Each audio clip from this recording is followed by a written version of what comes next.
Hey credit warriors, welcome to the show, and this is the latest video in our series on secret benefits of certain credit cards. We've already covered Chase and American Express, and in this video I'm going to cover 10 secret benefits of Capital One cards. It is a credit card issuer that many people use to build their credit, but also in recent years they've opened some of the most exciting airport lounges, and they also now offer transfer partners where you can redeem miles for premium cabins like business class and first class at good rates. But Capital One has some of the most intricate rules for the aspiring cardholder to get around. So in this video, we are going to cover it all. Oh, and this video is sponsored by Aura, but more on that later.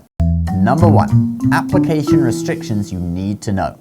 So Capital One is unusual in the fact that it limits the number of Capital One branded personal credit cards in your wallet to just 2. Now this may not count for co-branded cards, like if you have the Capital One Walmart card or card for small business. There's also data showing that you can have a total of 4 cards, including co-branded, etc. But if it's their own brand of personal credit card, it is supposedly just 2. And that's why we recommend the Capital One duo of the Venture X and Saver One, 2 cards that work really well together. In addition to that, Capital One will only approve you for one of their cards, whether personal or business, once every 6 months. So don't think you can pick up that Capital One duo straight away. You need to apply for one card first, use it, pay it off every month, and then 6 months later, apply for another, and then that's it for you, that's 2. You could be the guy with the largest collection of credit cards in the world, but only 2 of those are from Capital One, for personal credit cards at least. Capital One is also the only credit card company that has threatened me with closing my account unless I use the card. So you really need to use your cards for them to offer you more cards, upgrades, or even keep your account open. They also are very sensitive to recent hard pulls, and they often deny people because of that. Luckily, there is a way to find out if you are pre-approved. Number 2, the Capital One pre-approval tool. This is a tool to see what cards you are pre-approved for. Capital One pulls from all 3 credit bureaus, which is something that most banks don't do. You don't want to harm your credit score by a few points on all 3 of the credit bureaus if you end up getting denied for the card. That's such a waste of 3 hard pulls. So check out Capital One's pre-approval tool. You can search for it on Google. You have to enter your info, your social security number, etc., and you can see what Capital One offers you based on your credit profile. I'm pre-approved for only a couple of cards, the Saver One and the Venture One. Kind of disappointing actually, since I would like to be approved for the Venture X. But me having only one Capital One card that I never use could be something to do with it, or the fact that I've let some high balances report to the credit bureaus recently. So if I was going to apply for the Venture X, I would sort out my credit first and then check the pre-approval tool again. But the pre-approval tool still isn't a 100% guarantee of an approval. Even less so is it a 100% guarantee of a denial. Actually, I would say maybe it's a 95% certain on the approval, but just because a card doesn't appear does not mean you would be denied, okay? It gives you peace of mind that you won't waste a hard pull on all 3 bureaus, but it's highly likely you could still be approved for a card despite not being pre-approved on the pre-approval tool. The scandalous thing is that Capital One often pre-approves you for versions of their cards that don't have welcome bonuses. Like here you can see I am pre-approved for the Saver One for good credit, but if you look, you will discover that there is no welcome bonus on that card. You need the one for excellent credit to get the welcome bonus. And you might not have realized this, but Capital One has multiple versions of each card for different levels of credit. There's 4 Quicksilvers, 3 Savers, and 4 Venture cards. And the lower level ones don't have welcome bonuses. So just be aware of that. You may want to improve your credit a bit and then come back and see if you're offered a version of a card that has a welcome bonus. Number 3, upgrade offers. Once you have a Capital One credit card, you may have started off with a Platinum card which earns no rewards, it just helps you build credit. You may be thinking of getting something better, but you may not want to do a new application and waste that second Capital One slot and 3 hard pulls on all your credit bureaus, so you decide to do a product change or upgrade. With Capital One, it's all about building a relationship with them. They pay close attention to the amount of spending you do on their cards, and if you never use the card that you have with them, they won't offer you anything. No product changes, no credit limit increases. So spend some money on the card and pay it off each month. At the same time, make sure your credit score is rising. Then you can try the Capital One product upgrade link. I will put it in the description section below. You have to enter your password for your account and then it should offer you some upgrade options. For me, it just shows no upgrade available since I never use my Capital One Quicksilver card and their system registers that and doesn't offer me anything. I think this comment from a discussion about Capital One on Reddit sums it up nicely. So the fundamental issue with Capital One is that absolutely every decision there is made by a computer. The human reps have zero input or authority. It makes them absolutely one of the most frustrating credit card providers to deal with. Basically, Capital One puts you into buckets with similar customers. Remember the whole thing about different versions of cards for fair, good, and excellent credit? Well, that's kind of a clue.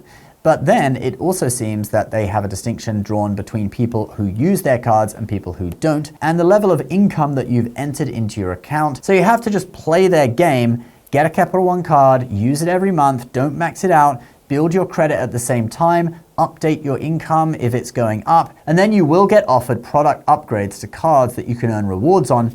And our next thing. Number 4, credit limit increases. This is another area where bucketing can be an issue. Since many people get Capital One cards with limits of just $300 to $500 when they first start building credit, they are going to want credit limit increases as they move along. So same rules apply. Make sure you're using your card, improving your credit, and updating your income if it's going up. Now, if you request a credit limit increase over the phone, this is most likely going to be a hard credit pull. But if you request it through Capital One's app, there will only be a soft pull on your report. Click Profile in the bottom right-hand corner, then Account Features and Settings, then choose the card you want an increase on. I only have one, so it only shows up with one option. Update your income if it's increased. Remember, it's household income, not just you alone. Then enter your employment status. Being self-employed is a red flag, so most people recommend just choosing employed and then entering the occupation, no matter whether you're self-employed or not. Then enter your rent or mortgage payment, and if you have other family members in the house who earn income, you can divide it amongst you. So if it was a couple who both earn an income and your rent's $1,000, you could divide it by 2 and put $500. Then lastly, you enter your desired credit limit. If you are approved, you will get an instant notification. If not, you get a message saying that they will send you an email in 2 business days with their decision. That's what I got when I tested this, and again, that is because I have one Capital One card that I never use. All right, let's now move on to talking more about the rewards on Capital One cards. But first, guys, if you want to apply for cool credit cards and reap all the benefits like cashback, free travel, etc., you need to protect your credit score and protect your credit file from identity fraud. If you let your personal data get into the hands of identity thieves and they set up fraudulent accounts in your name, it could tank your credit score and end up costing you thousands of dollars to sort out. Theft of your personal data is way more common than you think. The CEO of United Healthcare recently said that 1/3 of Americans' data was exposed in a recent hack of its systems. AT&T also had a recent data breach that affected 73 million Americans' data. And because of this, I have partnered with Aura, who is sponsoring this video. Aura is an all-in-one identity protection and credit monitoring service. Aura constantly monitors the dark web for your data, such as emails and passwords stolen inside breaches, so you can take action before it's too late. Aura also constantly submits removal requests for your personal information on data broker websites such as True People Search, where your personal info can be visible for all to see. In addition, Aura monitors your credit report for suspicious activity. It reduces annoying robocalls. This is Susan from Card Services. You now qualify for a 0% interest rate on all your credit card accounts and a magical unicorn that poops out ice cream.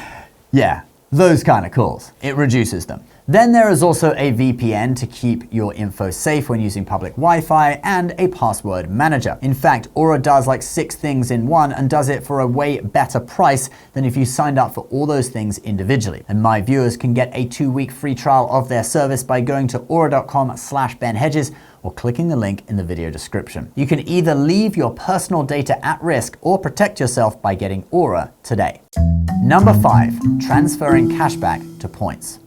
So Capital One, like many other banks, issues both cashback earning credit cards and points earning credit cards. In fact, Capital One calls their points Capital One Miles. Some examples of cashback cards from Capital One would be the Capital One Quicksilver or the Capital One Saver. And for points, we have the Venture X or any of the other Venture cards. But did you know that if you have a Capital One cashback earning card, you can actually convert that cashback into Capital One Miles at a rate of 1 cent in cashback equals 1 mile, as long as you have a miles earning credit card to transfer it to. And it's very easy to do. In your account of your cashback card, just click View Rewards.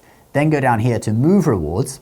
And for me, it doesn't let me do it because I don't have any other Capital One cards to move it to. But if you did have other cards like a Venture or a Venture X, they would show up here and you could transfer that cashback over and it becomes Capital One miles. And why is this a big deal, you may ask? Well, it is because transferable points can be worth a lot more than 1 cent per point, which is the rate you got for them when you transferred cashback, okay? 1 cent in cashback equals 1 point, but actually you're gonna get more value. So if we go and look at what the points guy values Capital One points at, he gives it 1.85 cents per mile. And that's because when you transfer them out to airlines and you book award tickets, the value is gonna be higher, sometimes even up to 3, 4, or 5 cents per mile in premium cabins. So if we just take that average rate of 1.85 cents per mile, that 3% cashback you were earning on dining on your Saver One card is now 5.55%. Number 6, using miles to pay for past travel purchases. Capital One cards like the Venture and Venture X give you a unique way to cover travel purchases with miles. You can erase any travel purchase made on the card in the past 90 days.